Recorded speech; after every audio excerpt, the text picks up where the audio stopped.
Bonjour à tous et bienvenue dans cette nouvelle vidéo consacrée à Amazon KDP.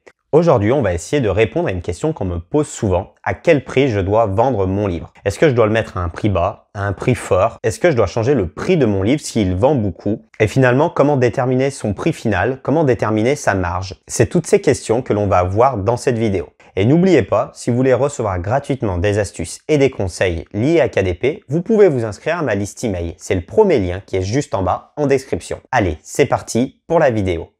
Dans cette vidéo, nous allons donc essayer de déterminer quel est le meilleur prix pour votre livre. C'est une question qui est souvent revenue ces dernières semaines, une question qui est revenue par mail ou sur le groupe Facebook ou sur la chaîne YouTube. J'ai plusieurs personnes qui m'ont demandé quel était le meilleur prix pour lancer son livre, mais aussi sur le long terme, qu'est-ce qu'il fallait faire. Et donc, c'est la question auquel on va essayer de répondre dans cette vidéo. Donc, la première chose que je regarde déjà, c'est quand j'arrive sur une niche, c'est le prix moyen. Comme je vous l'ai déjà dit à de nombreuses reprises, pour moi, la recherche de niche est très importante et du coup, le prix également moyen de la niche.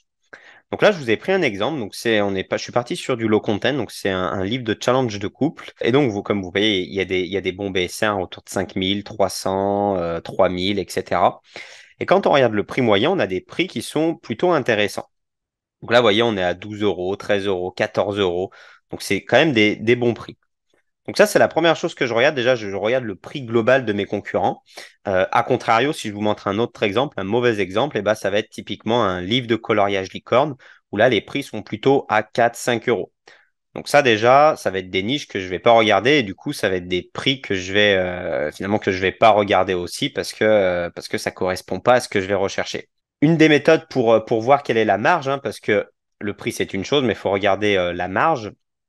Eh bien, vous avez un petit simulateur, je vous mettrai le lien en description. Et du coup, là, vous pouvez choisir les dimensions de votre livre, le nombre de pages, etc. Pour vous donner le prix. Donc, par exemple, je vais vous faire un exemple. On est sur du livre broché. On est en intérieur noir et blanc. Nombre de pages, on va marquer, par exemple, on va marquer 150 pages. Si on voit que nos concurrents, ils ont 150 pages sur le marché français. Et puis, on va se mettre, par exemple, admettons, à 12 euros. Donc là, ça nous calcule la marge. Donc c'est ça qu'il faut regarder en fait, hein. Finalement, il faut regarder le nombre de pages de vos concurrents, leur prix moyen et pour voir la marge attendue, finalement la marge que vous aurez. Et déjà, est-ce que ça vous convient? Donc déjà, c'est la première chose. Moi déjà quand je vais sur une niche, je regarde des niches qui ont des prix qui sont autour d'une dizaine d'euros parce que là, on arrive à avoir des marges qui sont relativement conséquentes. Mais ensuite, vraiment, comment déterminer son prix? Alors, on a deux stratégies selon moi. On a une stratégie, on va dire, classique et une stratégie agressive. La stratégie classique, c'est de se dire, bah, je vais prendre le prix moyen de mes concurrents, donc de ceux qui marchent bien. Donc, on va dire que ceux qui marchent bien, ils sont plutôt à 12 euros. Vous voyez, ceux qui sont un peu plus chers, j'ai l'impression qu'ils marchent un petit peu moins bien. Donc, on va dire que le prix moyen, c'est 12 euros, notamment le best-seller, celui-ci qui est à 12 euros.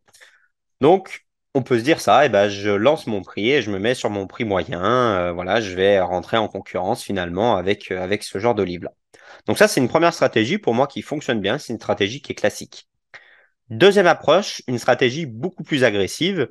Donc c'est notamment une question qui est revenue plusieurs fois. Est-ce qu'il faut mettre un prix très bas pour son lancement? Alors oui, ça peut être une solution. Un prix bas va vous aider à vendre. On entend souvent que quand on met un prix bas, les clients vont se dire que le livre est de mauvaise qualité et donc il va vendre moins. Alors c'est peut-être vrai pour une toute petite partie de la clientèle. Mais globalement, avec un prix bas, vous vendez beaucoup plus. Donc si vous voulez faire une stratégie agressive, mettre un prix par exemple, je sais pas, je vois que mes concurrents ils sont à 12 euros et puis je vais me mettre à 7 euros, eh bien oui, vous allez vendre plus que vos concurrents, en tout cas plus facilement.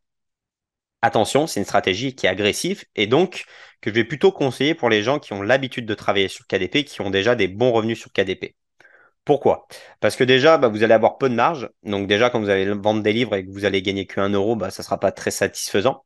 Et en plus, si vous faites de la publicité, bah, ça sera très dur d'être rentable. Et du coup, il faudra avoir une certaine trésorerie. Donc, une stratégie agressive, je vous la conseille si vous avez de l'habitude, si vous savez que votre livre va vendre, si vous avez une bonne trésorerie derrière et que vous allez pouvoir assumer de perdre 300, 200 ou 500 euros. Voilà, donc ce que je vous conseille finalement, une stratégie agressive si vous avez l'habitude. Et attention, bien entendu, une stratégie agressive, vous pouvez lancer une stratégie agressive, votre livre va peut-être vendre au début parce qu'il aura un prix faible, Mais dès que vous allez remonter le prix, eh ben, votre livre, peut-être qu'il ne vendra plus. Donc moi, ça m'est déjà arrivé de faire des stratégies agressives et de jamais arriver à rentrer dans mes frais, même si le livre vendait énormément. Donc ça peut arriver.